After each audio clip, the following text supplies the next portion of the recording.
Табиғатта полиуретан ыдырамайды. Бұл табиғат үшін экологиялық апат. Экваторлық ғалымдар полиуретанмен қоректенетін саңырауқұлақтар ойлап тапқанын білесіз бе? Қағаз ақша барлық елде бірдей бола бермейді. Пластикалық ақша осыдан 20 жыл бұрын Австралияда пайда болғанын білесіз бе?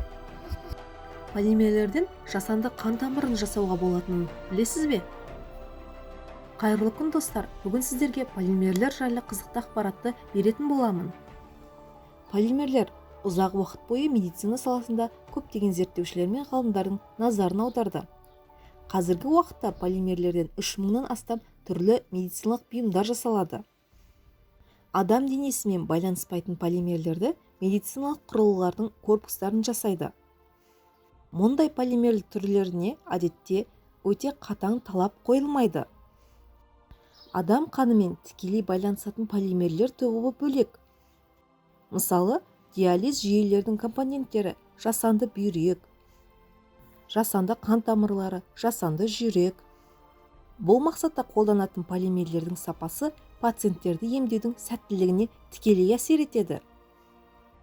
Осы салада қолданатын материалдарды максималды тазалық пен инерциямен сипатталу керек, әйтпесе олар адам денсаулығына теріс әсер етуі мүмкін.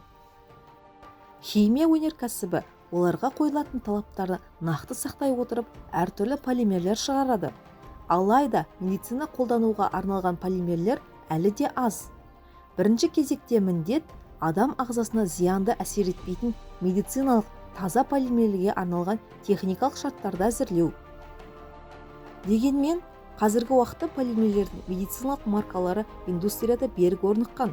Сонымен, адам ағзасының тіндері мен мүшелеріне еліктейтін жасанды тамырлар, буындар және басқа да өнімдер полимерлердің осы маркаларынан жасалады. Хирургиялық жүктер полиамидтен, жасанды жүрек камералары полиуретаннан жасалады. Қазіргі кең қолданыстағы полимерлердің түрі силикондар. Олардың қасиеттілігі -180 градусқа төзімділігі. Силиконнан әртүрлі пластикалық операциялар, мысалы, күйік шалған денені қаптау үшін, сүт бездерін үлкейту үшін және әртүрлі пластикалық және хирургиялық операциялар қолданылады. Полимерлер сонымен қатар жүректің қабырғалары мен қабырғалардың ақауларын ауыстыру үшін қалпына келтіретін кардиохирургияда қолданылады. Ашық жүрек хирургиясы жасанды қан айналымсыз мүмкін емес. Полимерлердің тиісті аппаратура дайындалады. Бұл тізімді шексіз жалғастыра беруге болады. Медицинада полимерлерді қолдану қарқынды кеңеюіне қарамастан, бұл салада әлі де шешілмеген өткір мәселелер бар. Мысалы, дененің мүшелері мен тіндерін ауыстыру үшін полимерлердің компоненттерін қолданған кезде бұл өнімдерден бас тарту жағдайлары да болып тұрады. Оның себебі полимерлердің дене тіндерімен биологиялық сәйкес келмеуінен. Сондықтан жақын арада көптеген ғалымдар мен зерттеушілердің күш-жігері полимерлердің жаңа маркаларын жасауға бағытталады деп болжауға болады.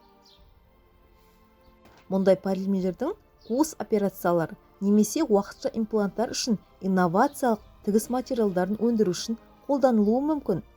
Денеде бұл материалдар біртіндеп ыдырауға ұшырайды, бірақ олардың қызмет ету мерзімі дене тіндердің өз функцияларына толық қалпына келу үшін жеткілікті. Бұл жағдайда науқасты емдеу кезінде қазіргідей тігістерді алып тастау үшін немесе денеден бөгде заттарды алу үшін оған екінші операция жасаудың қажеті жоқ. Медицина күн сайын дамуда. Полимерлер жайында алдағы уақытта бізді өте қызықты жаңалықтар күтіп тұр. Құрметті достар, бұл Оқиме KZ каналы. Видео сіздерге пайдалы болса, лайк басып пікір жазуды ұмытпаңыз. Құрметпен, Ақбота Бойтан.